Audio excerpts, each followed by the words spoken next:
Bonjour à tous et bienvenue sur Crypto Signal, de retour de vacances. Donc on va se remettre dans le bain un petit peu par rapport à tout ce qui est news, notamment demain on attend un discours de Jérôme Powell à Jackson Hole. Je pense que ça va être relativement impactant pour le marché. Des bons earnings pour Nvidia, donc ça relance un petit peu toute la narration autour de la tech US on va dire et l'intelligence artificielle. Donc c'est des choses qu'on va aller voir ensemble. Deux, trois petites choses également parce qu'on a pris bien sûr un petit peu de retard suite à cette très sympa semaine de vacances. Maintenant, on passe sur le Bitcoin en daily. Bitcoin en daily. Alors nous, on était plutôt dans l'hypothèse qu'on allait faire un petit tour dans cette boîte de liquidité avant de dumper sous la structure. On n'a pas eu ce retracement haussier avant de le faire. On est plutôt directement allé faire, on va dire, l'AC. Donc on avait bien ici une A, B, C comme ceci. Le haut de B était plus bas que ce qu'on aurait peut-être pensé en termes de retracement, mais à ce stade, on peut quand même se dire qu'on a une correction qui est relativement correcte. On voit aussi également on a une forme de support, bien entendu, au 25. Ça, c'est pas nouveau pour vous. Je pense que vous n'êtes pas nouveau sur la chaîne, donc vous aurez bien compris qu'ici, il y a quelque chose qui se passe, qui est important. On voit effectivement cette mèche, mais le support n'est pas perdu. Je crois même que sur le spot, puisque là, on est sur les dérivés, on est sur le futur, sur Bybit, mais sur le spot, voilà, on n'a même pas enfoncé le creux précédent. Donc un mouvement purement de liquidité, ce mouvement qui s'est fait là, c'est-à-dire qu'on est littéralement venu chercher tout le monde, y compris les traders de position qui étaient installés sous ce stop-là, tout simplement. C'est-à-dire que si vous avez ici, on a vu qu'il y a eu 1 milliard de liquidations en tout ce jour-là, je parle du dump, là, ici, vous aviez ici cette trend d'accumulation qui était relativement propre. Je vous avais montré cette weekly aussi, qui est la trend moins agressif, et là où c'est intéressant, c'est qu'on vient rebondir effectivement sur la weekly, donc la première trend, on va dire la première intention, entre ce bottom-là et cet arrondi-là, on avait déjà décidé une trend weekly d'accumulation que j'ai toujours gardé sur la chart, et en l'occurrence ici vous voyez qu'on vient la revisiter. Alors c'est pas tout pile, c'est pas au dollar près, mais c'est plutôt propre de ce côté là. On voit bien ici au moment où on perd effectivement cette accumulation, une accélération à la descente. Bon, je suppose que vous avez regardé les news depuis, etc., mais globalement c'était dû en majeure partie à on va dire la faillite d'Evergrande, encore que je crois que la news est tombée après le dump, et puis bien évidemment des inquiétudes autour de les minutes de la Fed qui sont sorties et qui présentaient ce jour-là, donc c'était il y a une petite semaine, qui présentaient ce jour-là effectivement il avait été évoqué à de nombreuses reprises des hausses supplémentaires par les officiels de la Fed pendant leur réunion. Pour moi, étant donné qu'on est passé dorénavant sous la structure, je me réinscris dans la tendance. Donc là, on a toujours été en tendance préférentielle short, c'est-à-dire tendance préférentielle baissière, puisqu'on avait une structure daily qui était baissière là-dedans. Mais pour moi, on est totalement passé sous la structure, et quand je parle de la structure, je parle de celle-ci. Donc j'aurais tendance à me remettre, on va dire, dans la structure en UT supérieure qui, à ce stade, en tout cas, pour l'instant, est haussière, d'accord? Donc ce qu'on joue ici effectivement, c'est potentiellement de commencer à se dire que ce dump est terminé. Vous allez pouvoir lire tous les avis là-dessus. Je ne sais pas si ce dump est terminé ou pas, mais ma direction préférentielle à partir de maintenant, elle va s'inscrire sur du long. Elle va s'inscrire sur du long avec bien évidemment un dérisking qui va se faire très rapidement. Le jour du dump, j'ai dit sur le Discord, globalement, tout ce qui va à partir de maintenant s'inscrire entre 25 et 25,2, pourquoi je parle de ça? Parce que voilà, on va faire comme ça. Entre 25 600 et 25 000 commence à m'intéresser pour du long. Pourquoi? Parce qu'on voit ici très bien cette mèche. On voit ici également que le prix commence à temporiser sur les 25 700. Donc à partir de là, pour moi, il s'avérait comme quelque chose d'intéressant de tenter tous les longs qui se présenteraient à moi sur cette zone-là. Et en l'occurrence, j'ai commencé à construire une position ici par là. Pourquoi je pense ça? Parce que tout simplement c'était un petit peu le même raisonnement qu'on avait avant, c'est que si ça est racheté systématiquement, on a peut-être des grosses mains ici qui vont commencer à protéger ou construire une position supérieure, donc racheter un petit peu tout ce qui se fait à la vente sur les mèches de liquidation justement, et ces points, on va dire, qui sont des points de prise de liquidité, quand on passe en dessous ici, par exemple, de ce potentiel support-là, on fait une petite prise de liquidité. Ces points-là sont des points intéressants pour des entrées longues, tout simplement parce qu'on peut les dérisquer rapidement. On sait et on voit qu'il y a une réaction sur cette zone de prix-là, et donc du coup, c'est des choses qui sont intéressantes, bien évidemment, à tenter, parce que vous avez, on va dire, un trade gratuit, hein, à partir du moment où vous avez ici dérisqué votre position assez vite, vous aurez un trade gratuit avec un prix de liquidation qui se trouve quand même relativement bas. Donc voilà pour moi pour l'analyse sur BTC. Donc je vous dis voilà ce que j'en pense à ce stade. Ici on avait une accumulation qui a commencé plus ou moins hier à ce niveau-là. Vous voyez qu'elle est en train d'être perdue.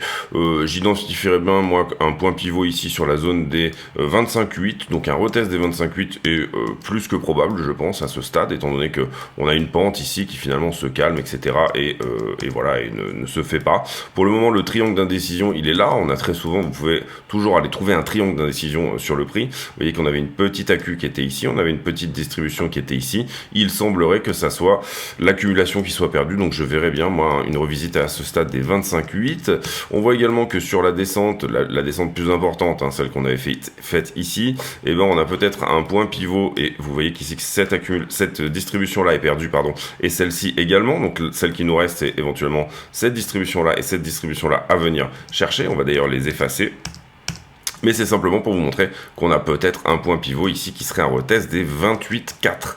Donc 28,4 est une bonne target. On va voir si ça correspond à des choses en liquidité. En tout cas, on voit assez bien ce gap ici, hein. C'est un moment où vraiment le prix a accéléré très fort. Donc ça peut être intéressant tout simplement peut-être d'aller rechercher ce niveau orange que vous voyez quelque part 28,4, 28,5.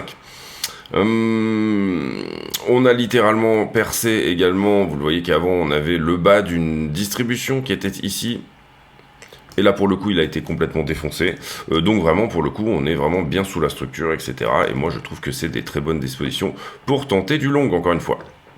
La perte de cette accumulation n'est pas une bonne nouvelle.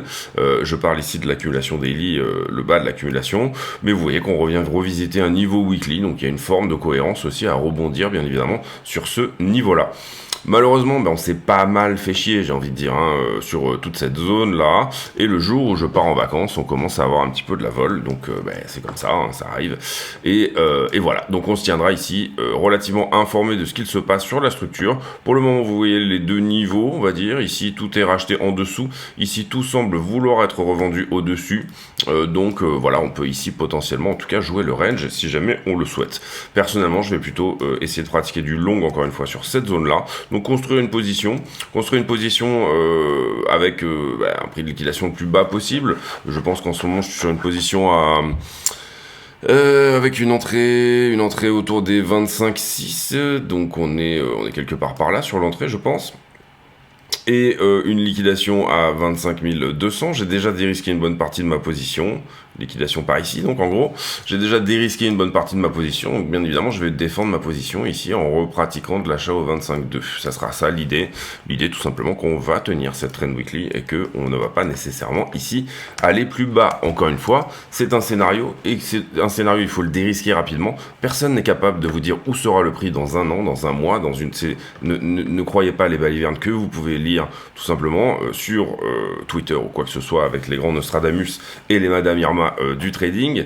Je vous le dis sincèrement, personne n'est capable de prédire où sera le prix, quels que soient les événements qui vont arriver, les halvings, etc. Par contre, tout le monde est capable d'avoir un plan et de s'y tenir. Et en l'occurrence, ça veut dire se dérisquer et quand c'est possible. Et puis évidemment, suivre son plan, hein, ne pas ici faire n'importe quoi avec son plan. Ethereum, c'est un petit peu la même idée. Sur Ethereum, on n'avait pas grand-chose à prendre en longue, ou en tout cas, c'est ce qu'on avait à venir chercher au niveau des longueurs était vraiment très bas. Et là, en l'occurrence, vous voyez qu'on est venu le chercher. Ethereum, pour le coup, on peut peut-être dire qu'il rebondit également sur son accumulation précédente. Sur Ethereum, on va dire que c'est même encore plus propre, au sens où vous voyez que l'accumulation qui est perdue, c'est celle-là. Désolé, j'ai pas nettoyé la charte depuis longtemps, hein. Je rentre de vacances encore une fois. Et pour le coup, vous voyez que pour le moment, on est en train de se bastonner pour essayer de tenir celle-là. Si jamais on la tenait, ça serait un très très beau triangle ascendant pour Ethereum. Si jamais on la perd, si jamais on perd cette accumulation-là, évidemment, là du coup, ça veut dire probablement revisite du bottom. Et encore une fois, il faut garder les deux scénarios comme des possibilités. Mais pour moi, j'irais plutôt, encore une fois, ici aussi, dans le sens du long sur Ethereum. Triangle ascendant, ça nous donnerait quand même des targets relativement importantes. Il n'a pas concrétisé l'épaule tête-épaule inversée et d'ailleurs il est même passé sous la tête ici, vous le voyez, on avait cette épaule tête-épaule inversée ici, on disait que si jamais Ethereum repassait au-delà des $2000, et bien à ce moment-là, ça pouvait être quelque chose d'extrêmement intéressant. Pour le moment, on peut peut-être se dire qu'il est dans cette espèce de canal parallèle en descente. Je dis pas bull flag parce que pour moi c'est trop long dans le temps si vous voulez. Pour moi un bull flag il doit se faire rapidement et ensuite dégager. Et là en l'occurrence on est sur quelque chose qui dure depuis avril. J'utilise pas cette idée d'accumulation en descente comme ceci. Je ne l'utilise pas sur des périodes aussi longues. En tout cas, le bull flag pour moi, il doit se faire relativement rapidement. En tout cas, vous voyez que c'est plutôt propre cette idée peut-être de canal parallèle, donc peut-être d'une revisite des 1939, pourquoi pas. On tient cet accu pour le moment, hein, on a méché dessous, mais vous voyez elle a été rapidement réintégrée. Pour le moment, on fait un peu du ski, on essaye un petit peu de la réintégrer, on se fait repousser, etc. Mais ça semble tenir de ce côté-là. Voilà pour l'idée, je pense que c'est validé pour Ethereum. Tout ce qui concerne la dominance, on va déjà regarder le total 3, donc le reste des altcoins. Ça a enfoncé assez fortement, bon ça a réintégré la trend, là ici c'est en train de se bastonner avec, d'une certaine manière, j'ai un petit peu du mal, j'ai décalé mon clavier, j'ai perdu toutes mes habitudes, c'est terrible, on a peut-être quand même une structure de retournement ici avec ce petit W là qui est en bas de quelque chose, donc là ça peut être intéressant de voir la réaction, si jamais, encore une fois, on en sort également par le haut. En tout cas vous le voyez que, je sais pas pourquoi cette distribution là elle s'est décalée, on va la remettre tranquillement. On n'a pas réussi à mettre en place cette espèce de... On a fait du ski pendant longtemps sur cette trend, hein, qui est une trend historique. Vous le voyez ici, cette trend, ça fait extrêmement longtemps qu'elle dure. Hein, c'est un petit peu la distribution qui se fait sur les altcoins, la vente, le momentum de la vente que ça nous donne. Et à partir si jamais on arrivait à vraiment s'en affranchir, ça serait plutôt une bonne chose. En tout cas, les altcoins ont quand même relativement pris une claque sur ce modèle-là. Est-ce que je voulais vous montrer ça? Non, c'est pas la peine, je pense. On va regarder la stablecoin de Binance. Pour le coup, vous voyez qu'on avait dit, il y a Target là, il y a Target, si jamais on casse ici sur la stablecoin de Binance, et je trouve que c'est super propre, hein, où on avait éventuellement ce triangle ascendant et épaule tête épaule également, hein, vous pouvez le voir comme ça. Je vous disais attention parce que si jamais on pète la résistance des 11%, ça va accélérer très vite vers la target. Vous voyez que la target elle est très bien touchée. Malheureusement, moi personnellement, j'étais vraiment en vacances à ce moment-là, donc j'ai pas pu prendre ce short, mais sur cette accélération de la stablecoin dominance et le fait que, vous le voyez ici, on était bloqué, on était vraiment bloqué au 11%, sur simplement cette structure de la stablecoin dominance, il y avait un très joli short à prendre, et vous voyez que ça s'est fait finalement en quelques heures, cette histoire. Encore une fois, les sources sont de la liquidité à prendre, déjà ça c'est la première raison. Evergrande peut-être, et encore une fois cette idée que potentiellement la Fed allait faire plus d'une hausse de taux. Le marché s'attend à une hausse de taux, hein, ça fait longtemps que c'est comme ça, et en l'occurrence, les minutes de la Fed qui ont été publiées, donc vous voyez le prochain meeting il est dans un mois. Les minutes de la Fed qui ont été publiées nous ont dit qu'il y aurait probablement 2 hausses de taux, ou en tout cas que ça avait été fortement évoqué au dernier meeting. Vous le voyez ici qu'on est sur désormais 85% du marché qui pense que la Fed, malgré tout ça, ne va pas augmenter dans un mois ses taux d'intérêt. Ça veut dire qu'il y a eu des plutôt bonnes news par ailleurs. Oui, les minutes étaient plutôt dans ce sens-là, mais des plutôt bonnes news au sens un marché de l'emploi qui est peut-être un petit peu en train de se détendre, etc. Ensuite, je voulais regarder ça. Le marché, vous le voyez, qui pense qu'on va poser à la target actuelle, donc il n'y aura pas de hausse supplémentaire, et qui pense que en fait on va peut-être potentiellement à partir de mai 2024 commencer à réduire les taux d'intérêt. Voilà pour la partie technique, on va aller voir les news maintenant. Alors, les news, d'abord, on a une adresse qui accumule 3 milliards de dollars en valeur en BTC, c'est-à-dire 118 300 BTC, et dont on ne connaît pas le détenteur. Normalement, théoriquement, vous avez ici la Bitcoin Rich List, c'est-à-dire les adresses les plus importantes du monde, et en général, vous voyez qu'on sait si c'est des exchanges ou pas. Si jamais ça n'en est pas un, ça sera la plus grosse institution au monde à avoir du BTC. Ça n'est pas Michael Saylor, je vous dis tout de suite, les dates ne correspondent pas du tout. J'ai essayé de retracer un petit peu les moments où ça avait mis du BTC sur ça vient plusieurs wallets différents. Alors soit c'est un exchange qui agrège tous ces BTC sur une même adresse, c'est-à-dire que ça peut arriver parfois, c'est pas extrêmement intelligent en matière de comment dire de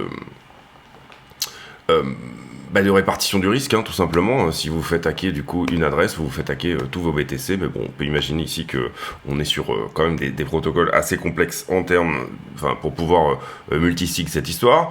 Mais ce qu'on peut dire ici, c'est que potentiellement il y a eu deux rumeurs. BlackRock, je vous le dis tout de suite, je pense pas que BlackRock accumule 3 milliards en BTC. BlackRock a déjà 9% de MicroStrategy. BlackRock a déjà des sommes considérables également, tout simplement dans également tout ce qui va être Circle et compagnie, Coinbase. Je pense qu'ils ont de l'action aussi. Je pense également qu'ils ont un petit peu de Core Scientific, qui est un des plus gros mineurs au monde. Donc, si BlackRock doit investir sur le Bitcoin, il va plutôt le faire dans l'infrastructure. L'idée d'un ETF, il faut que les gens comprennent bien qu'un ETF, ça va être de l'OPM, ça va être Other People's Money, ça va pas du tout être leur Bitcoin qui vont être achetés sur leur ETF ou quoi que ce soit. C'est juste proposer un vecteur institutionnel pour, entre guillemets, acheter du Bitcoin papier sans avoir à acheter du Bitcoin réellement. Donc, à partir de là, voilà, je pense pas du tout que ça soit BlackRock. Robinhood peut-être, mais c'est pas, si c'est du Robinhood, c'est les fonds de leurs clients. Ça n'est pas une accumulation de la barre de Robinhood de 3 milliards de dollars de BTC. Donc on va voir, soit ce nom va sortir du chapeau. En tout cas, c'est intéressant de voir des énormes baleines. On appelle ça les baleines à bosse, hein, les plus de 10 000 BTC. Et ici, des énormes adresses accumulées. Ça ne correspond à aucun autre wallet. J'y vois pas. Enfin, j'ai regardé vite fait. Hein, je me suis pas non plus. Mais j'y vois pas ici dans les transactions, si vous voulez.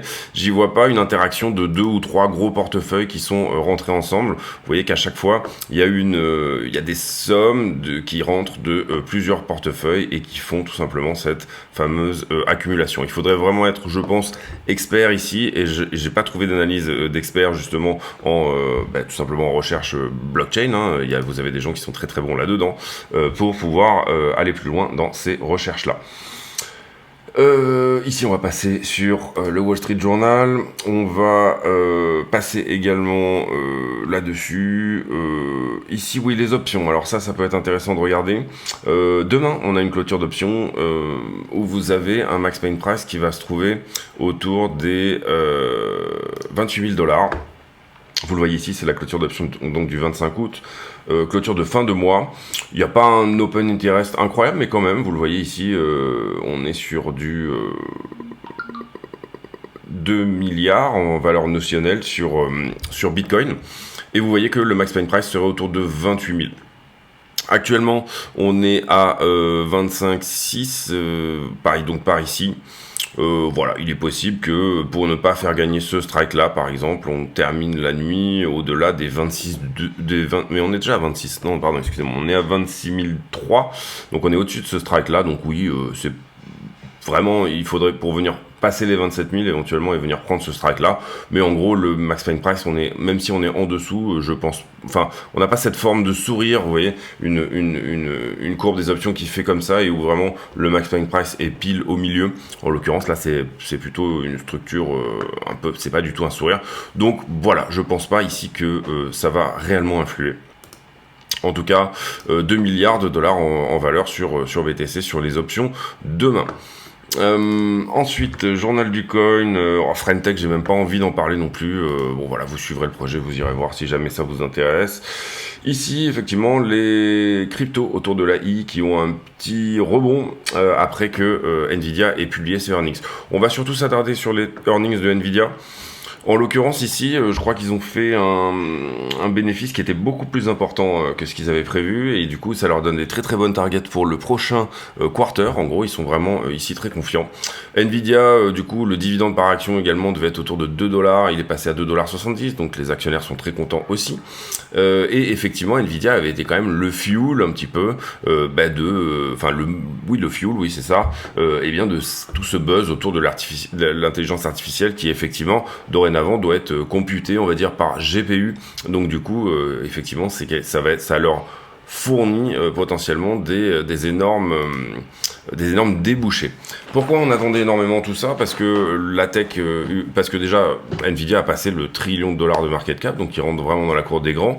On va désormais les placer juste à côté des GAFAM, hein.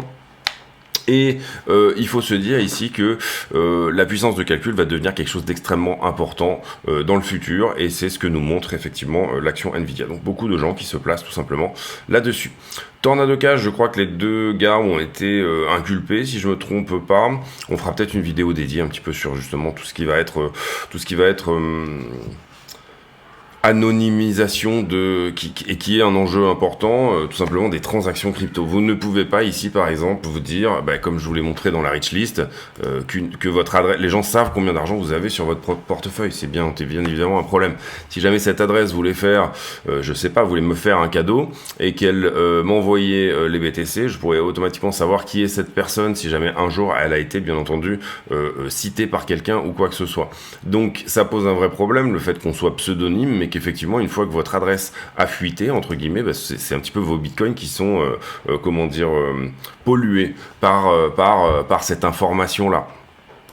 Et donc du coup, ce que Tornado Cash est une nécessité d'une certaine manière, mais il va falloir tout simplement trouver une manière de masquer les adresses quand vous faites un envoi sur la blockchain, ou en tout cas, si vous en avez envie de pouvoir faire des transactions anonymes. Je suppose que il va y avoir ici des choses qui vont se passer plutôt au niveau probablement même des exchanges ou certains services qui vont apparaître dans ce sens-là, et qu'on gardera quand même une trace au travers d'une base de données sécurisée, une trace de vos transactions pour tout simplement éviter tout ce qui est blanchiment d'argent, etc.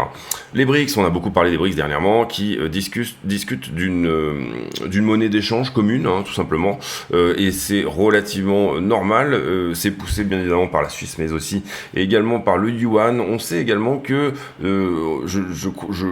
c'est ce qu'on peut voir en tout cas dans les faits, la Chine n'est pas extrêmement intéressée par le fait que le yuan devienne le nouveau dollar entre guillemets, mais ça sera peut-être potentiellement quelque chose qui serait plutôt backé sur du gold.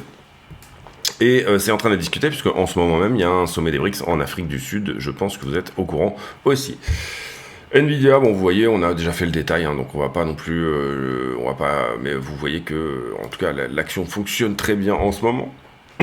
Petite bulle presque.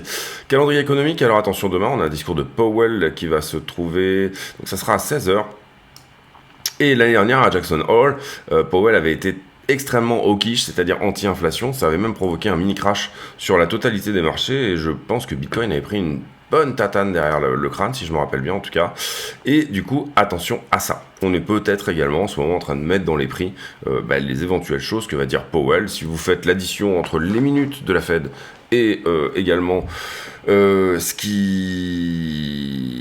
ton qu'il a en général à Jackson Hole, puisque à Jackson Hole, il est vraiment en train de parler à des banquiers, eh bien, attention à ça. Il n'est peut-être pas trop tard pour acheter du Nvidia, alors là... les earnings, on a vu que Nvidia avait publié dernièrement. On va passer maintenant à la liquidité comme d'habitude. J'en profite pour vous dire de mettre un like, c'est important. Ne pas hésiter également à vous abonner sur le channel Odyssée. Tiens, ils ont encore changé les trucs, voilà. Alors, est-ce qu'on peut aller, voilà, là-dessus, c'est mieux. Alors, 82 millions de liquidés hier, c'est pas grand-chose. Sur quoi on a liquidé principalement, on va le voir ici. Eh bien, on a liquidé principalement du short et une cinquantaine de millions, ne serait-ce que sur Bitcoin, Ethereum, Sui, qui a l'air d'avoir le vent en poupe en ce moment sur les transactions. On a toujours YGG, ou je sais pas comment on dit, IGG. DYDX qui revient un petit peu dans l'intérêt, donc ça c'est intéressant aussi. Et puis voilà, globalement Solana également qui arrive en très bonne 4e position. En tout cas, c'est relativement les trucs assez courants qu'on a vu. Le BNB en ce moment est bien évidemment pas trop mal tradé. Alors oui, j'ai pas parlé de ça, j'ai pas parlé de Binance. Alors pour moi, c'est un avis, mais voilà, je vais essayer de vous trouver un support sous forme d'article quand même pour étayer ce dont je voudrais parler. Donc voilà, je vous ai trouvé une agglomération d'articles sur CoinTribune. L'idée ici sur Binance, c'est que vous avez la Binance Smart Chain qui avait été hackée à l'époque, et vous avez le hacker a ouvert des positions et il les a mis en DeFi, donc il a pris des BNB qu'il a mis en collatéral pour avoir du stablecoin à la place, et du coup il a été liquidé quand le prix est descendu sous une certaine somme, il a été liquidé de la totalité de ses BNB. Donc bien évidemment ça a réengendré une cascade de liquidation également sur le BNB. Personnellement je suis pas positionné du tout sur le BNB parce que j'ai jamais vraiment cru dans les on va dire les jetons d'exchange. C'est pas quelque chose, même si c'est intéressant, hein, c'est pour Binance c'est un jeton qui est intéressant, etc.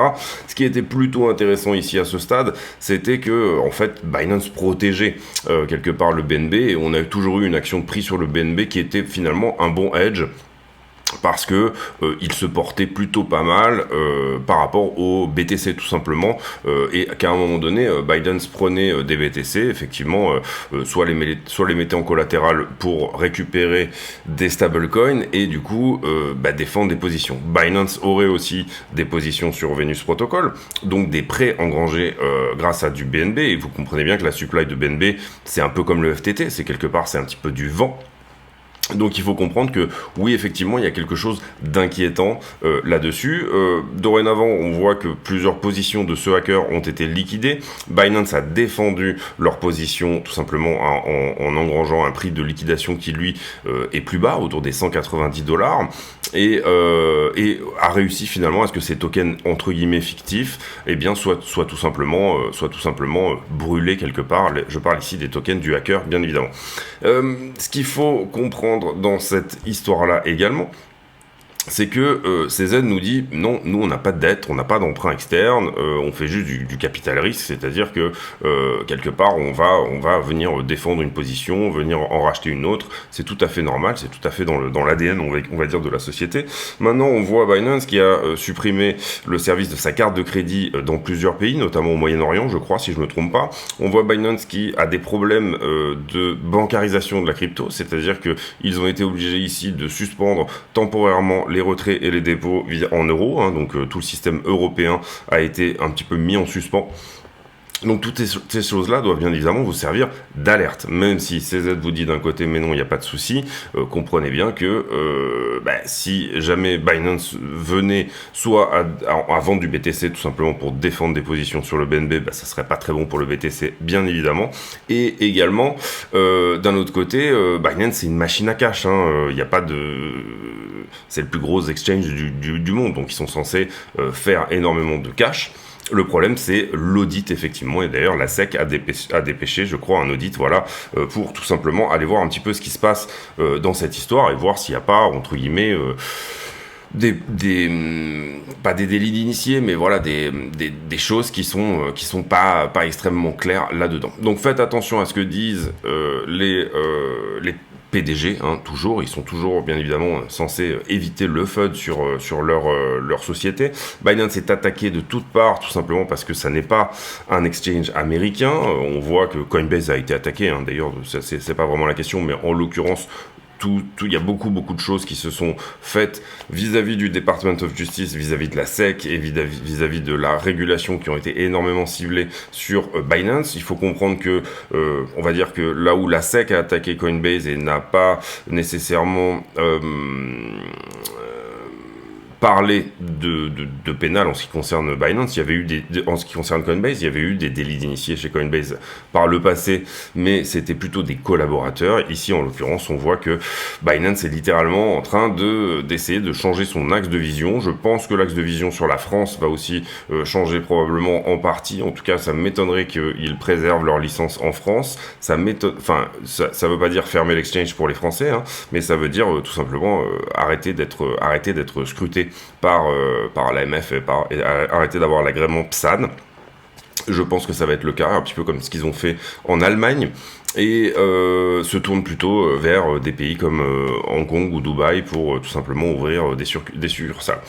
Donc on va voir ici ce que ça dit. Je pense que Binance c'est une belle machine, c'est une belle entreprise, c'est une machine à cash. Je pense que il faut faire attention bien évidemment à ce que disent tous les PDG dans ce type de moment. Je pense pas qu'on soit dans un scénario FTX, en tout cas c'est pas comme ça que je le vois personnellement, mais étant donné toutes les attaques qu'il y a en ce moment et tout ce que fait Binance pour essayer de... vous avez vu qu'il y avait eu des layoffs, ils ont licencié une partie de leur staff, etc.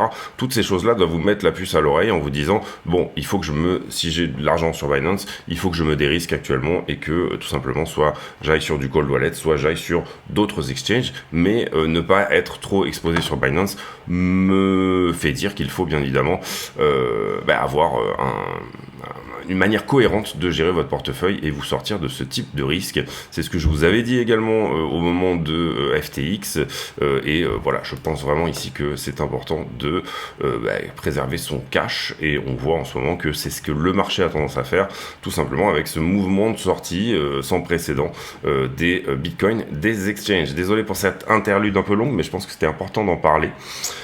Derrière le carnet d'ordre, on n'a pas grand chose à l'achat avant les 26 000, on n'a pas grand chose à la vente avant les 27, on est vraiment un petit peu au milieu de rien ici, vous voyez qu'on avait quelques ordres ici à l'achat qui s'étaient mis et qui finalement se ravisent, donc vraiment pas grand chose ici à dire sur le carnet d'ordre. Ça peut push assez fort comme ça peut descendre assez fort, en tout cas sur le spot, pas grand chose à dire de ce côté là. Alors là on va avoir du travail parce qu'on va revoir tous les niveaux de liquidation qui ont été pris et tous les précédents. Vous voyez que ici, on est venu complètement perforer toute la zone un peu de liquidité qu'il y avait en dessous pour venir carrément prendre et chercher le creux précédent. Au moment où on fait ce mouvement, vous voyez qu'il y a beaucoup de fermetures de contrats, ça c'est des liquidations. Vous avez énormément de contrats qui se ferment.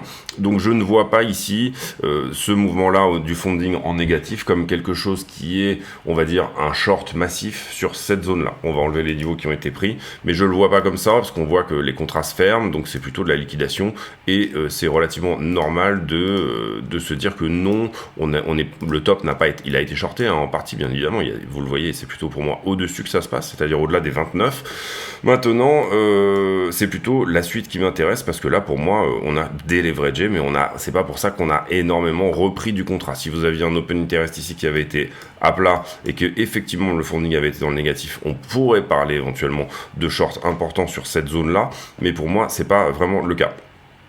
Ensuite, par contre, ce qui se passe sur la suite, c'est que vous voyez que j'ai un prix qui descend et j'ai un funding, on va dire, qui oscille. Donc ça veut dire que à la fois j'avais du short ici, vous le voyez, parce que là on est en négatif, j'ai une augmentation du nombre de contrats, donc on sait qu'il y avait du short ici autour des 26,2. Désormais ce point est pris, donc on passe également là-dessus. Est-ce que j'ai construit énormément de longues ici? Vous voyez là que le prix remonte, le funding remonte avec. Donc on a liquidé une partie des shorts déjà sur ce rebond-là. Vous comprenez que ici tous les retardataires qui étaient rentrés là-dessus, qui étaient rentrés là-dedans, une bonne partie a été short squeezée par la mèche, tout simplement, cette mèche qui remonte ici. Et c'est ça qui fait également remonter le funding. Donc je vois pas non plus un niveau excessif, on va dire, de longue sur ce niveau-là, même si nécessairement il y en a forcément un petit peu. La troisième chose qu'on peut éventuellement regarder, c'est que donc là, je vous le dis, on a pour moi une latéralisation du prix, latéralisation du funding également. Donc on a un sentiment qui n'est pas non plus extrêmement au long. Derrière, qu'est-ce qu'on peut dire là-dessus? Tout simplement, pour moi, c'est plutôt, on va dire, flat sur la semaine. On n'a pas de niveaux qui sont transcendants. On voit également que peut-être qu'il y a effectivement quelque chose qui se passe plutôt par ici. Là, j'ai le prix qui augmente, j'ai le funding qui descend, d'accord? Donc là, tout ça, je suis shorté pas mal. On avait vu qu'on était déjà shorté ici, donc en l'occurrence, c'est ça qui nous donne tout simplement le petit short squeeze qu'on a fait sur la suite. Et puis ici, un petit peu la même chose, j'ai un prix qui augmente, j'ai un nombre de contrats en circulation qui augmente également, et j'ai également un funding qui descend. Donc là, pour le coup, on peut dire que ce top-là est très légèrement shorté. Donc c'est un niveau en 1 pixel et c'est un niveau de short. Et on peut dire éventuellement que ici j'ai une augmentation du nombre de contrats funding qui augmente avec un prix qui latéralise. Donc là la zone, je pense qu'on peut même établir ce point là comme étant un point de longue intéressant. Voilà, ça a été peut-être potentiellement un petit peu longué. Donc retracement au 26,2, c'est à peu près ce qu'on est en train de mettre en place là pour le moment. Je regarde juste ce bottom là où effectivement là pour moi on est beaucoup plus shorté, hein, donc on peut vraiment se dire que là il y a quelque chose à prendre en haut dorénavant, et je regarde ce bottom là également qui lui-même est shorté. Donc je trouve que sur les rebonds le sentiment est shorter, et ça c'est plutôt encourageant pour avoir un retracement haussier plus important. Ethereum, ça va être une vidéo assez longue, mais on se remet dans le bain également, hein. Vous voyez qu'on remet un petit peu toutes les charts à jour, etc. Donc voilà, ça c'est nécessaire. Je préfère le faire également avec vous. Pour le coup, c'est peut-être quelque chose que j'aurais pu mettre dans la vidéo des affiliés, c'est-à-dire plutôt développer un peu moins dans la vidéo normale et dans la vidéo publique, ne pas forcément aller montrer toutes ces choses-là. Mais je pense que c'est intéressant même pour un petit peu tout le monde de voir ces choses-là aussi. Alors là, c'est pareil, liquidation importante. Vous voyez que c'est pareil, hein, le funding vient dans le rouge, donc c'est plutôt des longues qui sont liquidées et c'est ça qui fait que le funding descend très bas. Derrière, pour moi, même réaction que sur Bitcoin, on peut pas vraiment estimer, on pourrait, si vous voulez, ici mettre un point rouge en 1 pixel et le mettre en trétillé, en disant il y a forcément des gens qui sont en long sur ce bottom-là. Maintenant, pour moi, le mouvement a été tellement rapide que on les a plutôt un peu plus haut. Ensuite, qu'est-ce qu'on peut voir? C'est un petit peu la même chose que sur BTC, latéralisation du prix, on a plutôt du contrat qui se ferme, donc ça c'est peut-être plutôt des longues qui se ravisent. Et puis derrière,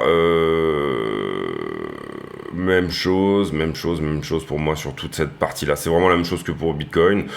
Assez peu d'open interest en tout cas sur ce qu'on peut voir sur, c'est ce qu'on peut voir sur Ethereum. Ça c'est intéressant aussi. Ici sur ce bottom-là, on va essayer plutôt de passer en 5 minutes pour avoir un peu plus de précision. Alors ici sur ce bottom-là,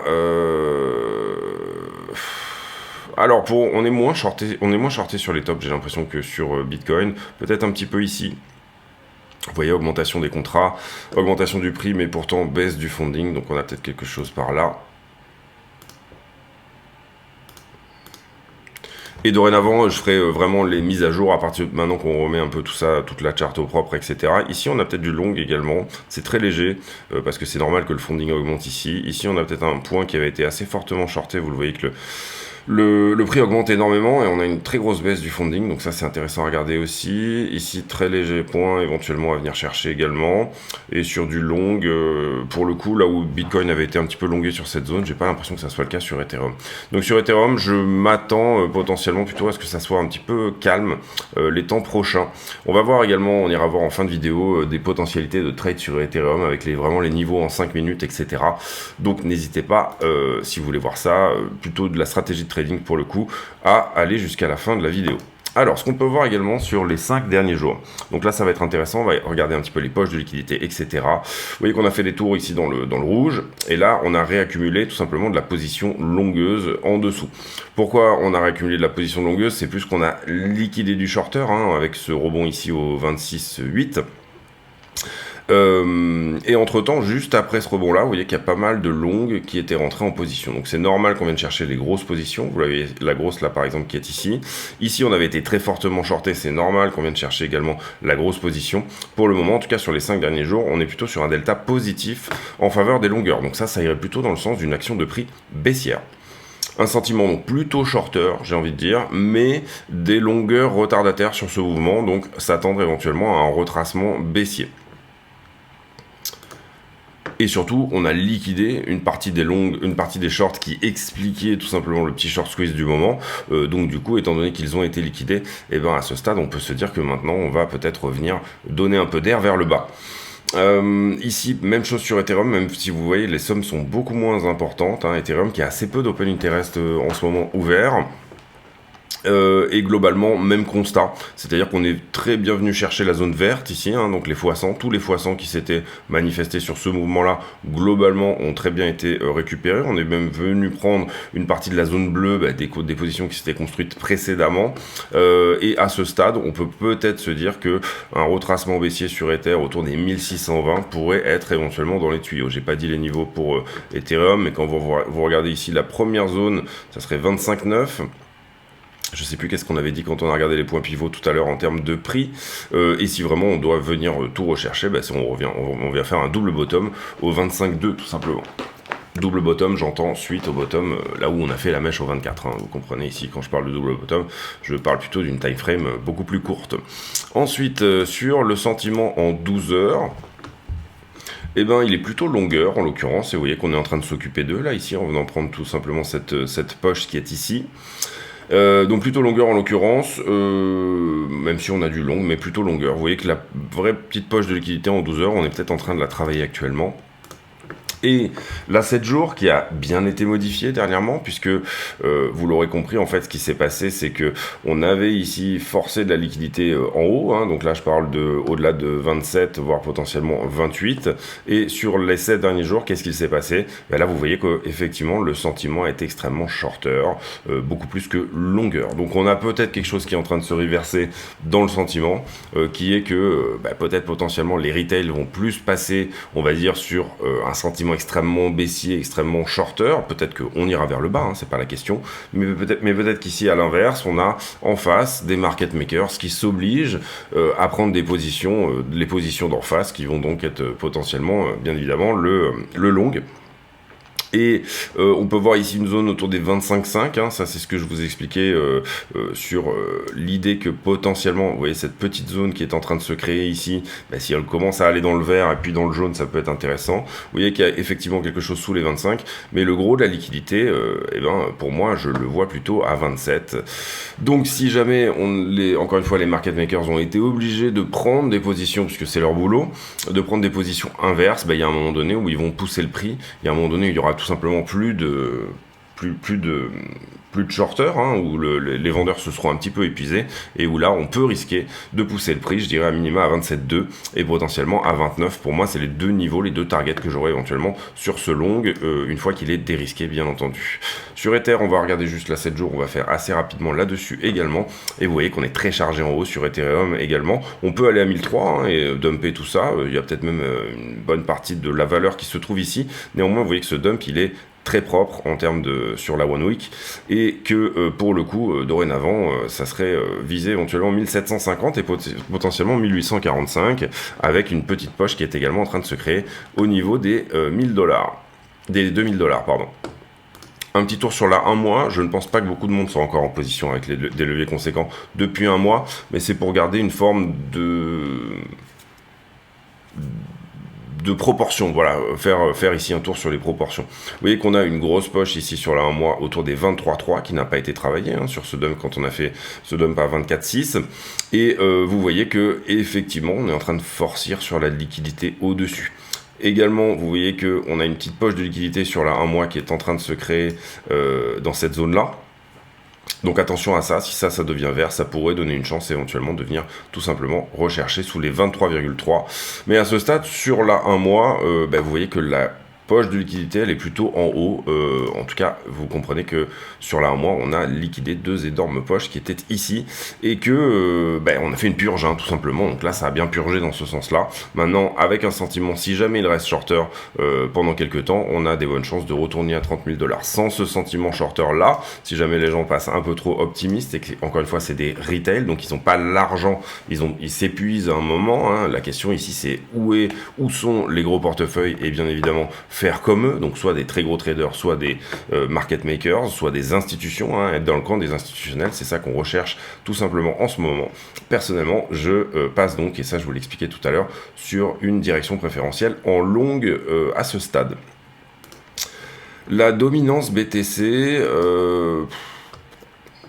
pas grand chose à dire, hein. En tout cas sur ce dump vous voyez qu'elle a plutôt été mise à mal quelque part, donc ça c'est intéressant. Également vous voyez que par contre on n'a pas perdu l'accumulation du moment, on est même plutôt venu la retester ici par le bas.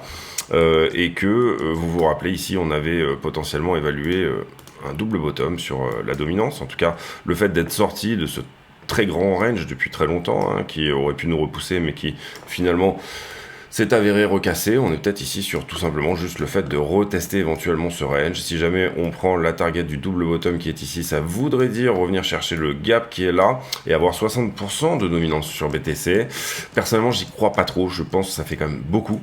Mais c'est ce que nous dit la charte, donc il faut quand même le garder bien évidemment sous le coude en se disant que ça peut éventuellement arriver 60% de dominance sur BTC en bear market, pourquoi pas. On revient également sur j'avais dit qu'on regarderait quoi, oui, Ethereum, trade potentiel et le BTC. Donc le BTC en toute petite time frame, on va aller sur du 5 minutes ici pour essayer de voir un petit peu si on a des setups, des choses intéressantes. Donc moi je vous l'ai dit, pour moi tout ce qui se trouve, même on peut aller jusqu'à 24,2 hein, puisqu'on a vu qu'il y avait un petit peu de liquidité dans cette zone également, enfin par là en tout cas. Ici, il y a une petite boîte de liquidité dorénavant qui est en train de se créer. Si on traîne trop dans la zone, il va falloir passer sous la structure pour pouvoir dégager vers le haut. D'accord ? C'est plus quelque chose... c'est plus une question de tempo ici. Hein. Si on fait vraiment une latéralisation ici pendant trop longtemps, il y a un moment donné où ça devra mécher en haut et en bas, tout simplement. Mais en tout cas, moi, on va dire la latéralisation du moment, je la vois comme ça. Donc pour moi, je pense que prendre du long sur tout ce qui est là et éventuellement en revendre une très grosse partie par ici, ce que j'ai fait, peut vous donner tout simplement la position sur laquelle vous pourrez être assis pour éventuellement aller chercher plus haut si jamais on y va. Donc target encore une fois 27 200 où on a de la liquidité et également 29 000. Donc je mettrai les boîtes de liquidité après la vidéo, mais globalement vous voyez qu'il y a peut-être quelque chose ici et vous voyez que petit à petit, en tout cas sur la One Week, on est en train de créer quelque chose qui est en train de devenir un peu conséquent là. Mais le gros de la liquidité pour le moment sur la One Week, sur la 7 jours, il est ici, d'accord ? Donc entre 27,2 et 29, encore une fois, on a de la liquidité à 32, on le sait, donc si ça pousse suffisamment, s'il y a une vraie demande au spot, il pourrait même être intéressant, d'aller éventuellement revisiter tout simplement les 32. En termes de structure, on a cette ETE inversée, peut-être, ici, comme ceci, d'accord ? Épaule, tête, épaule inversée, comme ça, ou en l'occurrence, elle nous donne une target, alors on va le faire en mode à peu près 1. Qui n'a peut-être pas encore été touchée, non. Une target ici autour des 27 100, justement. Donc, alors, est-ce qu'on n'est peut-être pas en train de s'inscrire? Vous le voyez ici, le haut de bougie, celui-ci, donc le rebond en fait. Hein. Le rebond ici qui s'est fait tout de suite, d'accord. Est-ce qu'on n'est pas en train de s'inscrire tout simplement entre la fin de la mèche, qui est par ici, je crois. En tout cas, si on zoome un petit peu sur du 1 heure, on est en 5 minutes là même. Oui, alors c'est beaucoup trop petit. On va zoomer sur du 1 heure, hop, comme ceci. Même pas, le bas de la mèche en 1 heure, il est beaucoup plus bas. Bon, on va dire en tout cas le support qu'on a pu trouver à peu près par ici, donc 25,6, 25,5. Et éventuellement tout simplement le haut de la mèche, donc le moment où tout a été racheté, et à ce moment là on peut peut-être se dire qu'éventuellement on a quelque chose d'intéressant pour jouer le prochain range. Vous savez que moi sur les bougies, quand on a une bougie ici qui... on va y arriver. Quand on a une bougie qui tout simplement délivre très fort, j'aime bien mettre un Fibonacci, donc comme ceci, entre le plus bas et le moment où on a commencé à dévisser, qu'on peut à peu près caler par ici, je pense. Et en l'occurrence, donc sur une bougie comme ça qui délivre très fort, j'ai tendance à dire que assez souvent, on fait un range soit entre le 0,236 et le 0,268. Le prix a besoin de se poser et de se dire, de trouver où est l'indécision, ou alors entre les 0,382 et les 0,786, d'accord? Donc ça nous dirait le range comme ça, ou alors tout simplement le range comme ça, d'accord? Pour le moment, il semblerait qu'on s'inscrit plutôt dans cette idée d'un range entre les 0,236 et les 0,218, à savoir un range entre 27 200 et 25 300. On a un très joli fair value gap ici, hein, donc peut-être un petit peu plus haut, peut-être 27,5, pourquoi pas, où le prix a délivré très fort, il a peut-être besoin de revenir faire un petit peu de business de ce côté-là, pourquoi pas. En tout cas, c'est des scénarios qui assez souvent se mettent en place après une bougie comme ça. Le prix a besoin de savoir un petit peu où il en est. Donc le range et la structure d'indécision parfaite, range ou triangle, sont des structures d'indécision parfaites pour tout simplement mettre en place réellement une espèce de bataille de position. C'est-à-dire là, on a l'endroit où les mecs veulent shorter, ici on a l'endroit où les mecs veulent longer, et tout simplement à la fin c'est le plus pété de thunes des deux, on va dire pour faire simplement, qui va gagner et qui va tout simplement aller absorber toutes les positions des autres. Donc voilà pour cette idée-là. J'ai parlé également d'Ethereum, donc on va aller voir sur le PERP. En l'occurrence sur Ethereum, pour moi, ce que je trouve intéressant, alors vous voyez qu'on n'a pas comme sur BTC cette épaule, tête épaule dans la structure, etc. Mais cela dit, on a le haut de délivrance de la bougie. Vous comprenez ici que sur Ethereum, c'est à la fois inquiétant et à la fois rassurant parce que là on a été racheté très fort. Pour le coup, Ethereum est remonté en fait à son niveau de gap, et on le voit également sur l'Ethereum dominance, où finalement on pourrait se dire qu'un tel dump sur BTC aurait dû mettre à mal Ethereum contre BTC, et en l'occurrence vous voyez que, alors là je suis dans des time frames un petit peu petites, mais ce que ça nous a dit, c'est globalement qu'en fait, et ça c'était le 17, globalement qu'en fait, Ethereum s'est très bien repris contre BTC sur ce mouvement-là.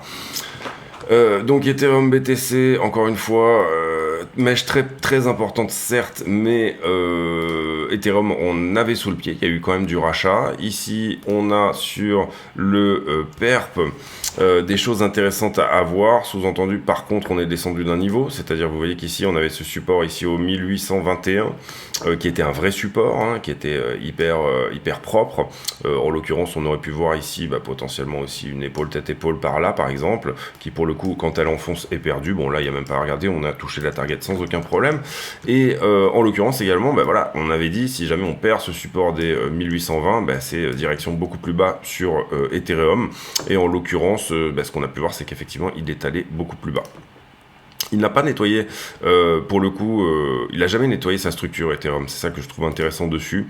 C'est-à-dire que là, on a eu cette accumulation de stop shorter, et qui pour l'instant, on ne les a jamais revisités. Là où Bitcoin est venu nettoyer une partie de sa structure avant de faire son dump, Ethereum, il donne plutôt l'impression tout simplement d'avoir fait que pour le moment qu'une seule A, et pas nécessairement une ABC, d'accord?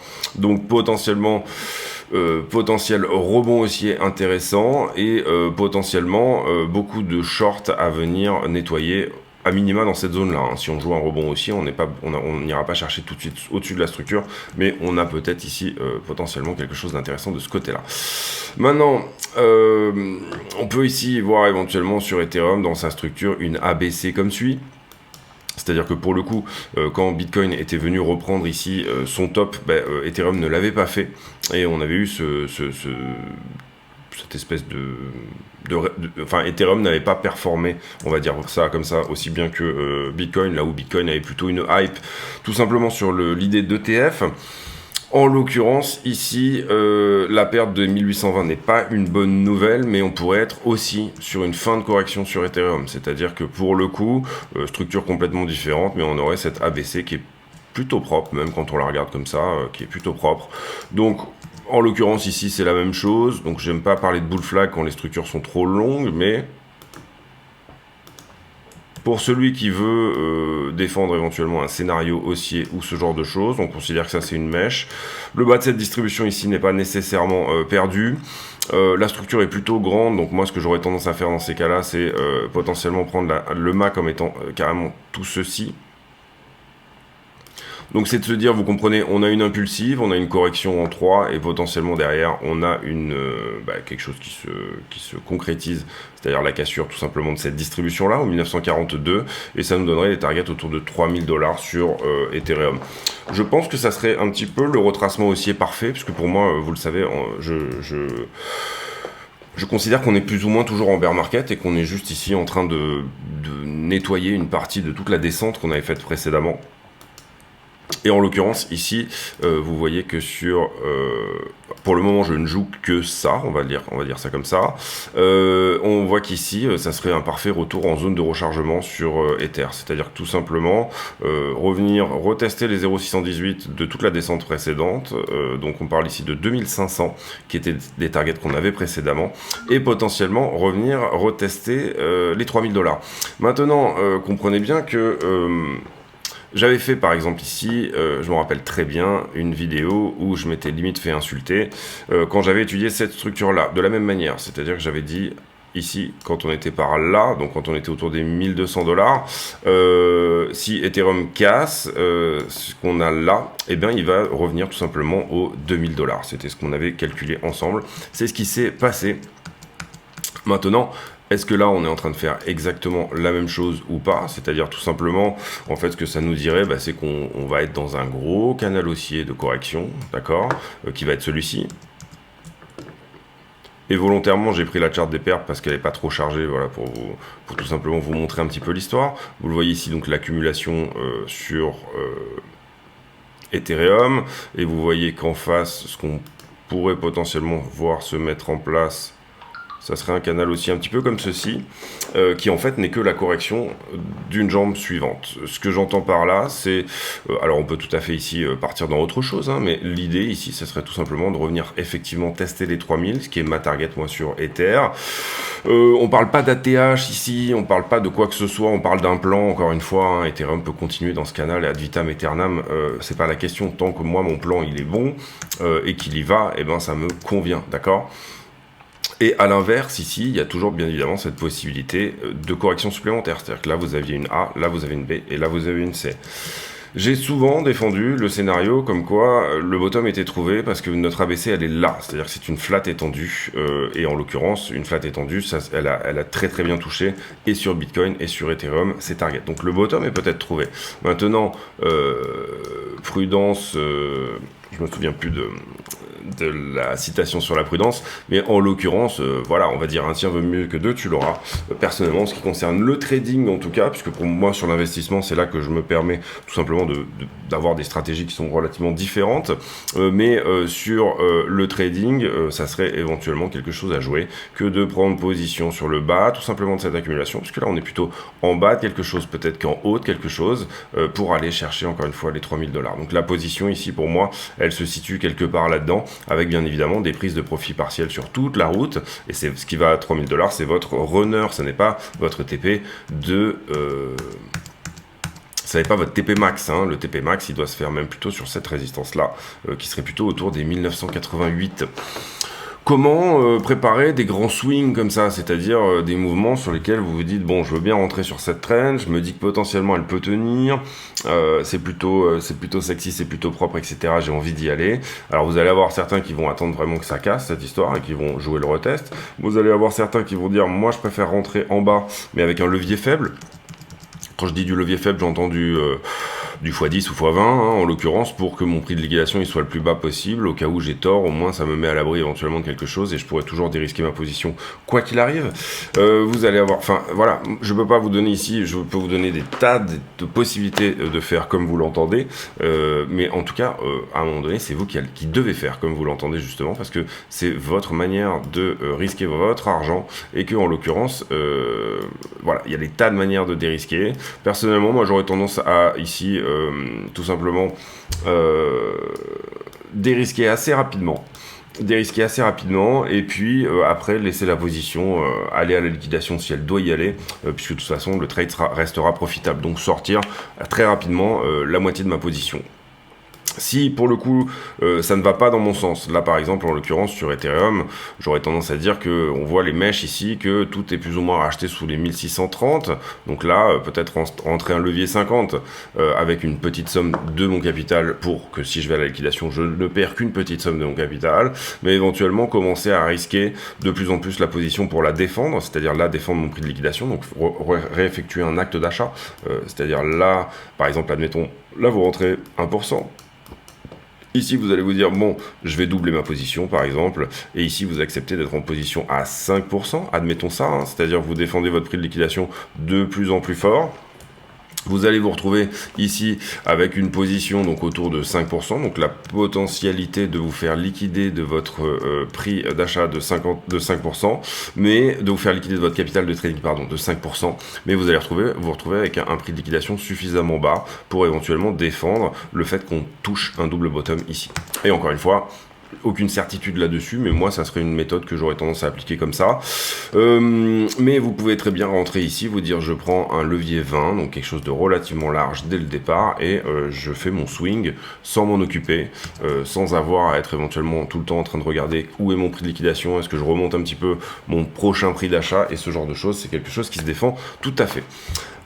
Voilà, je pense qu'on a fait le tour. N'hésitez pas à nous rejoindre encore une fois sur le Discord. N'hésitez pas à venir nous retrouver également dans la section privée du Discord, on va dire ça comme ça, avec des vidéos tous les jours également et qui sont très poussées en termes. Là, c'était un petit peu un avant-goût de petites choses que je peux expliquer dans les vidéos, dans la section privée du Discord tous les jours. Cette section n'est pas payante, mais il faut remplir certaines conditions pour y accéder que vous pourrez trouver sur le Discord tout simplement. J'ai pour habitude en fin de vidéo de poser une question à la con, c'est-à-dire une question qui n'a rien à voir avec le prix du Bitcoin, mais qui nous permet de converser de choses et d'autres. Et allez, admettons que vous héritez d'une ferme, ça va être ça la question. Vous avez droit dans cette ferme à 3 sortes d'animaux. Quels vont être ces 3 animaux-là? Question à la con, hein, donc voilà, ça sera la question à la con du jour. Je vous laisse là-dessus, j'espère que cette vidéo vous a plu, un peu poussif pour la reprise, mais on va faire beaucoup plus court pour les prochaines. Il fallait tout simplement ici parler de tout ce dont on n'a pas pu parler pendant une semaine, donc je pense que c'était important de faire un petit peu un gros morceau, histoire de se remettre tout simplement à jour, se remettre dans le bain, etc. Je vous souhaite à tous une excellente journée, on se retrouve demain pour une nouvelle vidéo, et à très bientôt, merci.